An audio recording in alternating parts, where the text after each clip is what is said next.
Assalamualaikum warahmatullahi wabarakatuh. Perkenalkan, saya Lisan Nulia Fatri dengan NIM 19010067 akan mempresentasikan proposal saya yang berjudul Perbedaan Pembelajaran Biologi melalui media video dengan media PowerPoint terhadap hasil belajar siswa kelas 8 di SMPN 1 Kecamatan Kapur 9. Di mana di sini terdapat 3 poin. Yang pertama itu bab 1, pendahuluan, bab 2, tinjauan pustaka, dan bab 3, metode penelitian. Di mana pada bab 1 ini terdapat latar belakang masalah, identifikasi masalah, batasan masalah, rumusan masalah, tujuan penelitian, dan manfaat penelitian. Dan pada bab 2, tinjauan pustaka, terdapat poin-poin. Yang pertama itu ada belajar dan pembelajaran, hasil belajar, media pembelajaran, kerangka berpikir, dan hipotesis penelitian. Pada bab 3 itu metode penelitian, di mana terdapat jenis penelitian, tempat dan waktu penelitian, populasi dan sampel, teknik pengumpulan data, pengujian validitas alat ukur, pengujian reliabilitas alat ukur, pengujian taraf kesukaran, daya pembeda, dan teknik analisis data. Kita masuk pada bab 1 yaitu pendahuluan. Di mana yang pertama itu latar belakang masalah. Keberhasilan atau kegagalan satu pendidikan pada dasarnya dapat dilihat dari perubahan sikap dan tingkah laku atau dari prestasi hasil pembelajaran yang dicapai oleh anak didik yang telah mendapat proses pembelajaran. Tetapi, tidak semua kegiatan belajar mengajar bisa mendapatkan hasil yang optimal, sesuai yang diinginkan oleh guru dalam mencapai KKM yang telah ditetapkan. Apa yang telah dicapai oleh siswa melakukan kegiatan belajar sering disebut hasil belajar. Menurut Dimyanti dan Mujiono 2009, hasil belajar merupakan hal yang dapat dipandang dari dua sisi, yaitu sisi siswa dan dari sisi guru. Dari sisi siswa, hasil belajar merupakan tingkat perkembangan mental yang lebih baik bila dibandingkan pada saat sebelum belajar. Hasil belajar adalah kemampuan yang diperoleh anak setelah melalui kegiatan belajar. Untuk meningkatkan hasil belajar, siswa perlu adanya inovatif dari guru dalam penyampaian materi pembelajaran, seperti penggunaan media pembelajaran yang tepat bisa membantu guru dalam menyampaikan materi pembelajaran. Hal ini didukung pernyataan Arsyad 2011 bahwa media pembelajaran adalah segala sesuatu yang dapat digunakan untuk menyalurkan isi, pesan, atau pelajaran, merangsang pikiran, perasaan, perhatian, dan kemampuan siswa dalam belajar, sehingga dapat mendorong proses belajar mengajar. Penggunaan media atau alat bantu disadari oleh banyak praktisi pendidikan bahwa itu sangat membantu aktivitas proses pembelajaran, terutama meningkatkan prestasi belajar siswa. Penggunaan media dalam pembelajaran dapat memperjelas pesan agar tidak terlalu verbalistis, mengatasi keterbatasan ruang, waktu, dan daya indera, serta sikap pasif peserta didik. Namun, dalam implementasinya tidak banyak guru yang memanfaatkannya. Masalah utama yang sering ditemukan di sekolah, yaitu masih banyak guru yang tidak menggunakan media pembelajaran karena menurutnya menggunakan media pembelajaran repot dan sulit untuk dikerjakan. Media pembelajaran sendiri sangat banyak sekali macamnya, seperti media video dan PowerPoint.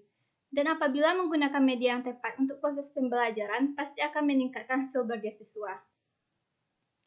Berdasarkan hasil wawancara yang telah dilakukan oleh peneliti dengan guru biologi yang mengajar di SMPN 1 Kecamatan Kapur 9, didapati bahwa dalam proses belajar mengajar masih banyak guru yang tidak menggunakan media pembelajaran. Akibatnya, masih ada siswa yang sibuk mengobrol ketika guru menyampaikan materi pembelajaran. Aktivitas kegiatan siswa kurang aktif. Melihat ketika guru bertanya kembali mengenai materi yang telah dijelaskan, masih banyak siswa yang belum memahami materi dari guru. Saat mengerjakan soal latihan yang diberikan guru, siswa juga banyak yang salah. Nilai siswa juga tergolong masih rendah. Hal ini terlihat dari hasil belajar biologi kelas 8, di mana nilai siswa masih rendah dan belum mencapai KKM yang ditetapkan. Dalam mengatasi permasalahan yang ada, maka peneliti mencoba menerapkan media pembelajaran yang mampu memusatkan perhatian siswa dan meningkatkan pemahaman siswa terhadap materi biologi pada materi sistem pencernaan manusia. Dengan materi ini dapat diterapkan media pembelajaran melalui video dan PowerPoint, di mana guru dapat memperlihatkan proses dari sistem pencernaan kepada siswa sehingga siswa lebih mudah memahami proses tersebut dan pusat perhatian siswa tertuju pada video yang ditayangkan dan PowerPoint yang ditampilkan. Berdasarkan hal tersebut, penulis telah melaksanakan penelitian dengan judul Perbedaan Pembelajaran Biologi Melalui Media Video dengan Media PowerPoint terhadap hasil belajar siswa kelas 8 di SMPN 1 Kecamatan Kapur 9.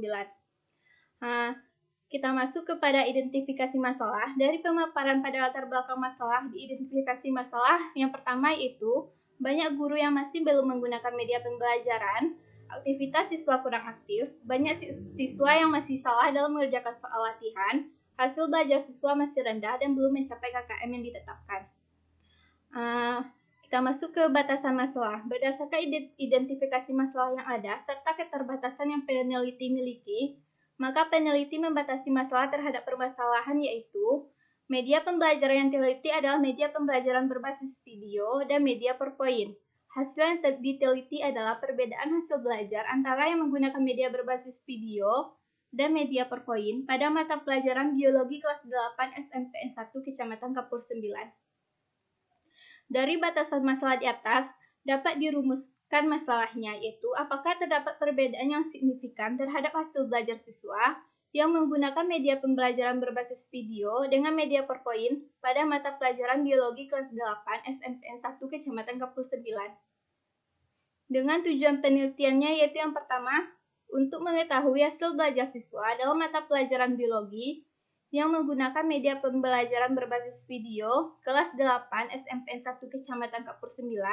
Yang kedua, untuk mengetahui hasil belajar siswa dalam mata pelajaran biologi yang menggunakan media PowerPoint kelas 8 SMPN 1 Kecamatan Kapur 9. Dan yang ketiga itu untuk mengetahui perbedaan hasil belajar siswa dalam mata pelajaran biologi yang menggunakan media video dan media PowerPoint kelas 8 SMPN 1 Kecamatan Kapur 9. Manfaat dari penelitian ini, yang pertama itu bagi peneliti, memberikan masukan kepada pendidik untuk menerapkan media pembelajaran berbasis video dan media PowerPoint, serta menambah wawasan peneliti.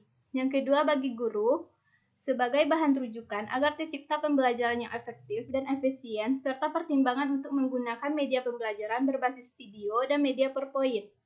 Yang ketiga itu manfaat bagi siswa. Dapat mempermudah siswa dalam memahami materi saat proses pembelajaran dan meningkatkan hasil belajar siswa. Kita masuk pada bab 2 yaitu tinjauan pustaka. Yang pertama yaitu belajar dan pembelajaran, di mana pengertian belajar dan ciri-ciri belajar. Berdasarkan pengertian dan ciri-ciri belajar yang dikutip pada teori, dapat disimpulkan yaitu belajar merupakan suatu usaha untuk memperoleh ilmu dengan tujuan adanya perubahan tingkah laku yang merupakan hasil dari belajar tersebut sehingga memberikan pemahaman dan pengalaman terhadap sesuatu yang ada. Yang selanjutnya itu ada pengertian pembelajaran, di mana belajar dan pembelajaran merupakan dua hal yang saling berhubungan erat dan tidak dapat dipisahkan dalam kegiatan pendidikan. Pembelajaran merupakan proses yang dilaksanakan secara sistematis dengan mengatur peserta didik sehingga dapat mendorong peserta didik untuk melakukan proses belajar. Yang selanjutnya itu hasil belajar. Di mana yang pertama itu ada pengertian hasil belajar. Hasil belajar merupakan perubahan yang dialami oleh peserta didik meliputi peningkatan keaktifan serta keterampilan peserta didik. Dan hasil belajar juga dapat berupa angka atau nilai yang diberikan setelah melakukan tes atau ujian. Selanjutnya itu faktor yang mempengaruhi hasil belajar. Yang pertama ada faktor internal, yang meliputi faktor jasmania, faktor fisiologis, dan faktor kelelahan. Yang kedua itu faktor eksternal, di mana yang pertama itu faktor keluarga, faktor sekolah, dan faktor kegiatan masyarakat. Yang C yaitu media pembelajaran. Berdasarkan pendapat ahli yang dikutip, dapat disimpulkan bahwa media merupakan suatu alat yang digunakan untuk menyalurkan informasi sehingga merangsang perhatian siswa atau seseorang sehingga terjadilah proses belajar. Di mana yang pertama yaitu media pembelajaran berbasis video. Yang pertama itu ada pengertian media video.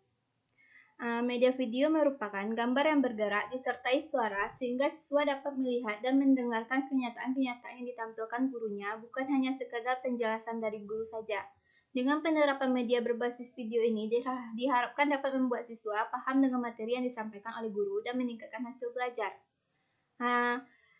Terdapat juga kelemahan dan kelebihan dari media video tersebut, di mana kelebihan dari video mampu membantu peserta didik dalam memahami materi dan dapat bertahan dalam jangka waktu yang panjang. Kekurangannya, dalam proses pembuatannya memerlukan waktu yang lama dan biaya yang cukup besar. Yang selanjutnya itu media pembelajaran PowerPoint. Media pembelajaran PowerPoint merupakan aplikasi di bawah Microsoft Office yang sering digunakan untuk presentasi dan digunakan sebagai media pembelajaran.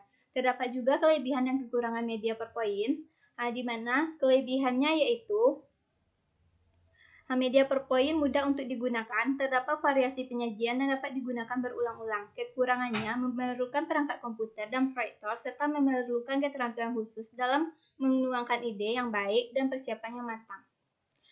Selanjutnya itu kerangka berpikir, di mana dalam kerangka berpikir ini guru menggunakan media pembelajaran yaitu video dan media PowerPoint, lalu terjadilah proses pembelajaran biologi dan akan didapati hasil belajar dari peserta didik.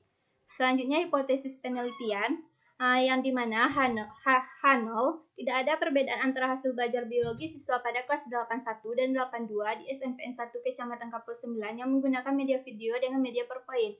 Yang HA, ada perbedaan antara hasil belajar biologi siswa pada kelas 81 dan 82 di SMPN 1 Kecamatan Kapul 9 yang menggunakan media video dengan media PowerPoint. Selanjutnya kita masuk kepada bab 3 yaitu metode penelitian.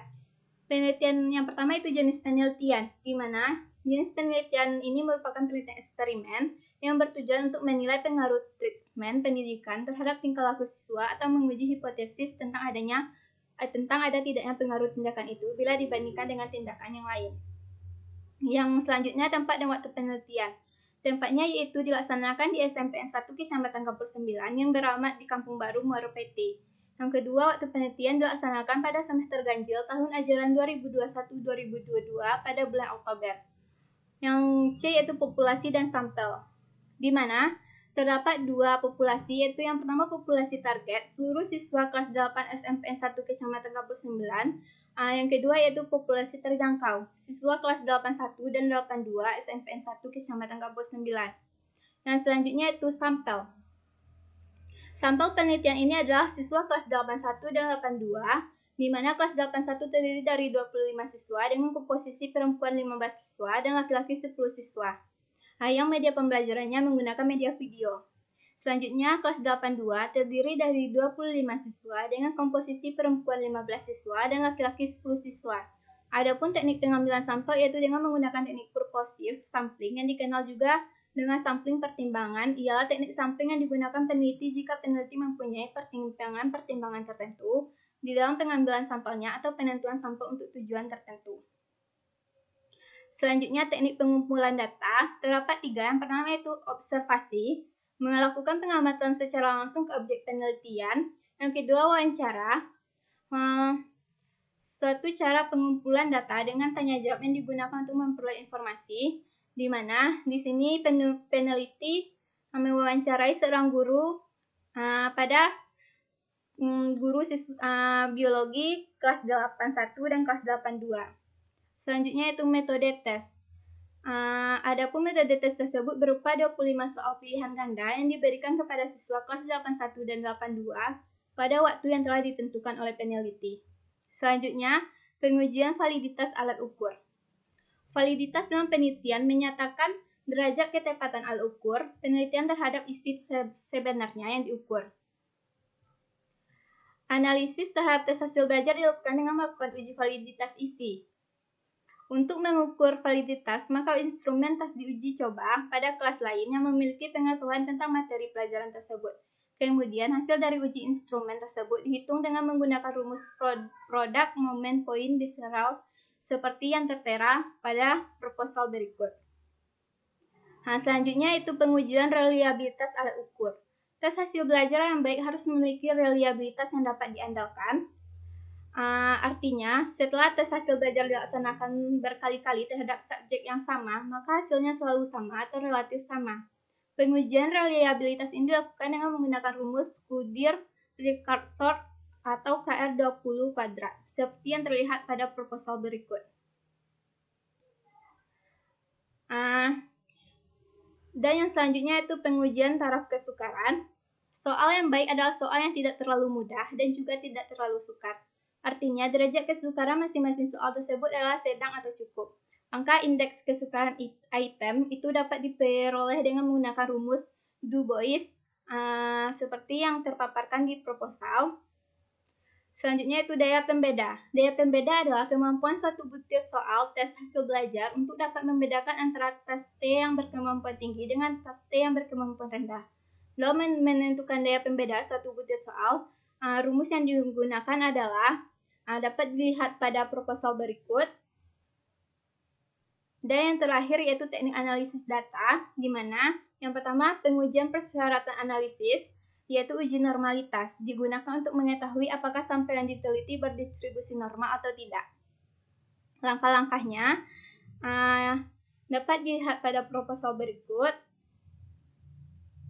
Dan yang kedua itu uji homogenitas. Uji homogenitas dilakukan untuk mengetahui perbedaan antara kedua keadaan atau populasi. Uji homogenitas yang dilakukan penulis berupa uji Fisher. Yang terakhir itu uji pengujian hipotesis. Yang pertama, jika varian populasi heterogen, dan yang kedua, jika varian populasi homogen. Sekian presentasi proposal penelitian dari saya. Saya akhiri. Assalamualaikum warahmatullahi wabarakatuh.